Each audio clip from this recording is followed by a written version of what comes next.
जनपद सिविल अस्पताल शहर से कुछ दूरी पर स्थित एक पुराना लेकिन कार्यरत अस्पताल। इसकी स्थापना आजादी के पहले हुई थी। अस्पताल की इमारतें पीली दीवारों और टूटे फूटे छज्जों से ढकी थी। वहीं अस्पताल के पिछले हिस्से में था शवगृह, एक अलग थलग कमरा जहां केवल जरूरत पड़ने पर ही कोई जाता था। इसकी 4 खिड़कियां थी, 3 नॉर्मल और एक हमेशा बंद रहने वाली चौथी खिड़की। डॉक्टर प्राची की उस अस्पताल में नई नई पोस्टिंग हुई थी। उम्र लगभग 32 वर्ष। हाल ही में मेडिकल कॉलेज से फॉरेंसिक स्पेशलिस्ट के रूप में पोस्टिंग हुई थी। दृढ़ आत्मविश्वासी लेकिन पहली बार शवगृह में नियुक्ति से अंदर ही अंदर घबराई हुई थी। उसने अब तक सब कुछ किताबों में पढ़ा था, असली लाशों से कभी पाला नहीं पड़ा था।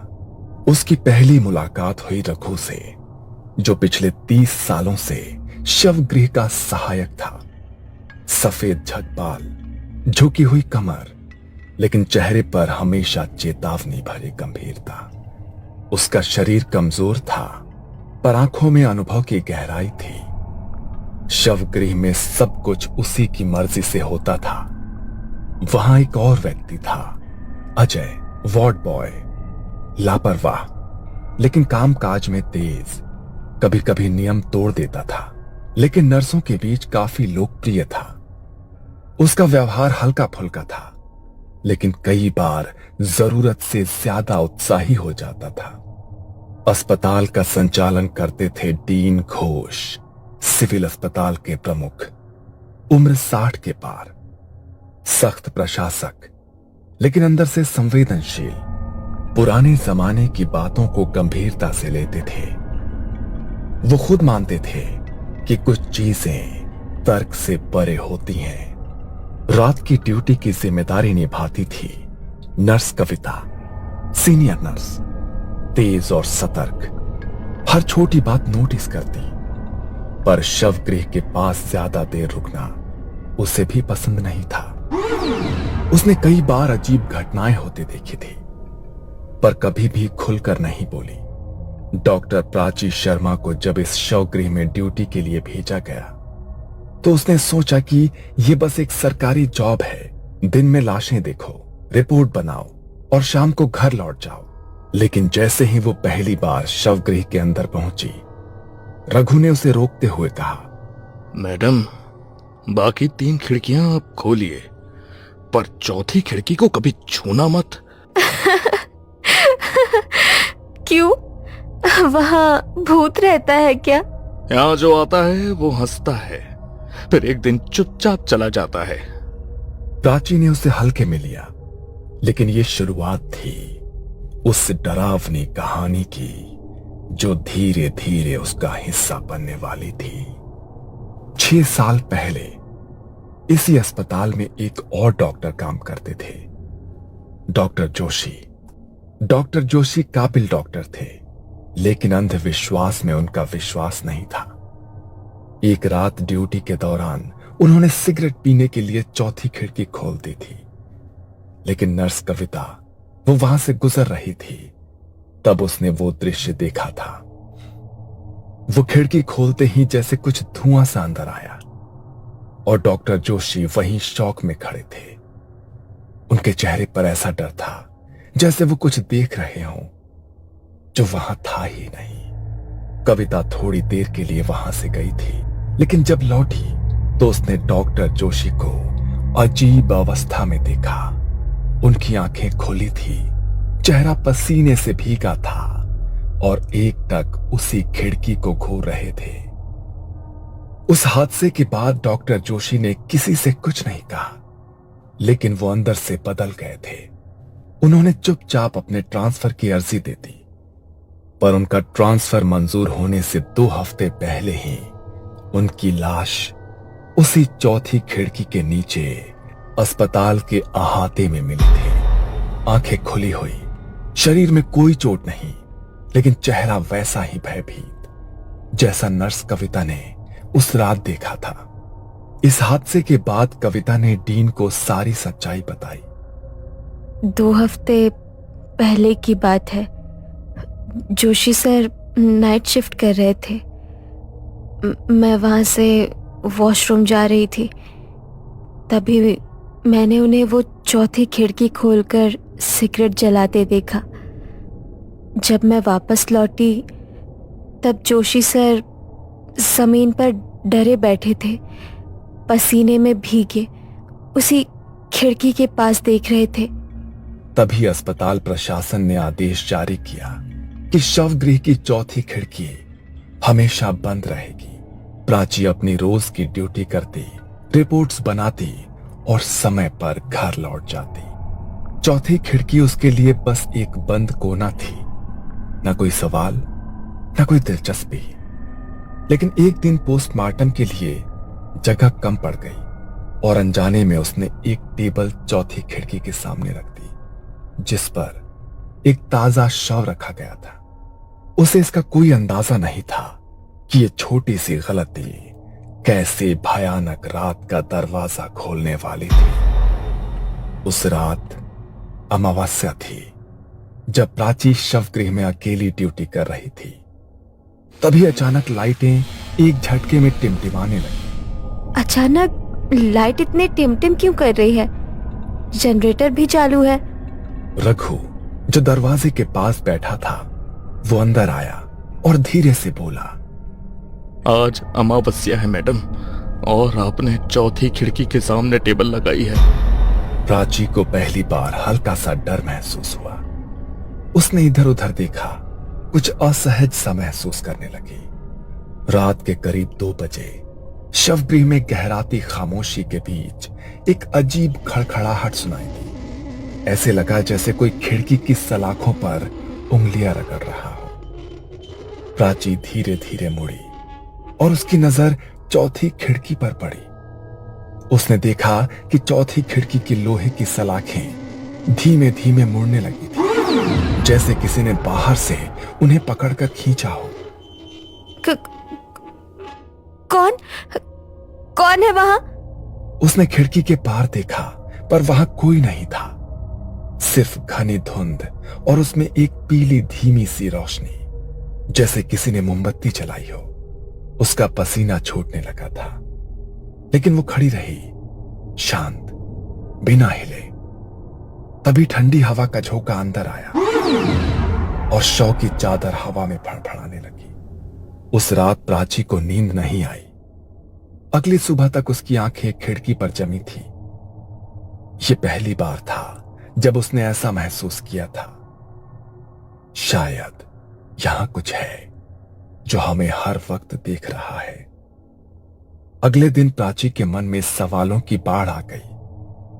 उसने सबसे पहले रघु को पास बुलाया। रघु, ये चौथी खिड़की वाली बात तुमने पहले भी कही थी, और कल रात कुछ अजीब हुआ। क्या तुम सच में कुछ जानते हो? मैडम, ये खिड़की, इसे जो भी हल्के में लेता है, ये उसे तकलीफ देती है। डॉक्टर जोशी याद है आपको? वो जो 2 साल पहले अचानक गायब हो गए थे? वो गायब नहीं हुए थे मैडम, उन्हें ले लिया गया था। मैंने देखा था उस रात। उन्होंने खिड़की खोल दी थी सिगरेट पीने के लिए।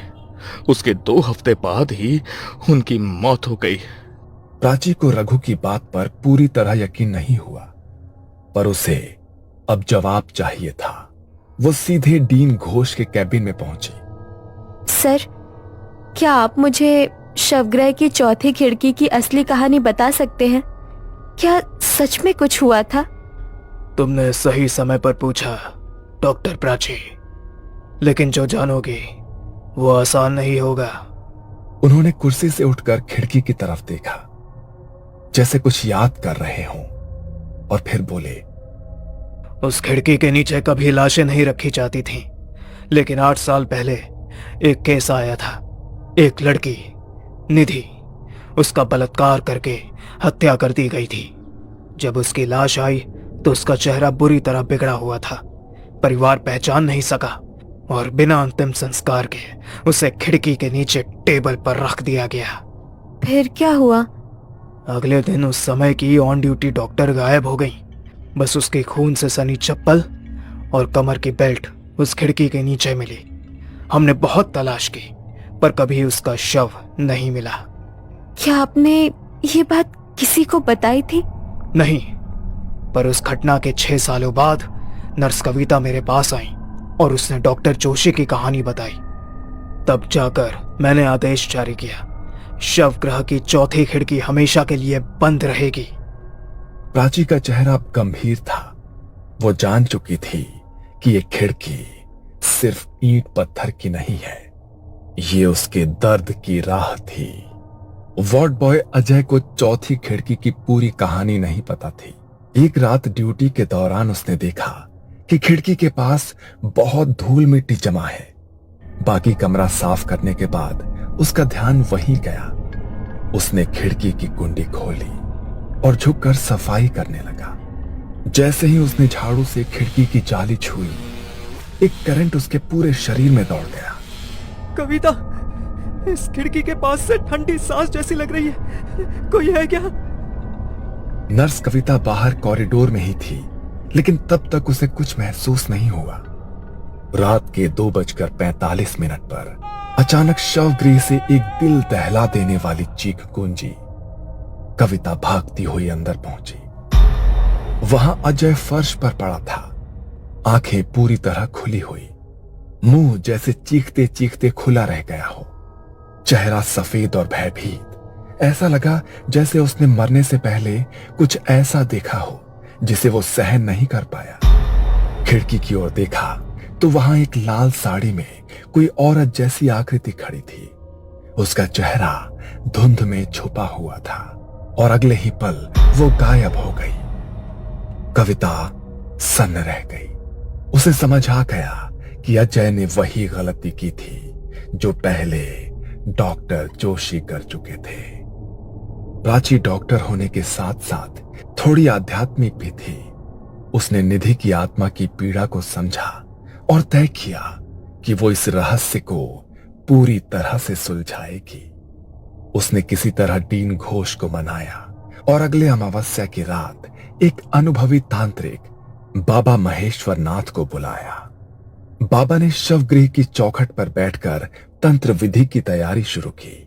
लाल रंग की चंदन की रेखाएं, भस्म से घेरा और मंत्रोच्चार। प्राची ने अपनी जान की परवाह किए बिना चौथी खिड़की के सामने एक कैमरा लगाया और खुद विधि में शामिल हुई। जो आत्मा न्याय की प्यासी हो वो अब प्रकट होगी। डरो मत, सच को उजागर करना अब तुम्हारा कर्तव्य है। रात के 3 बजे खिड़की की जंजीरें खड़कने लगी और एक ठंडी हवा शवगृह में भर गई। कैमरे की स्क्रीन ब्लैंक हो गई। तभी प्राची ने सुना, मुझे न्याय दो। एक परछाई धीरे धीरे सामने आई।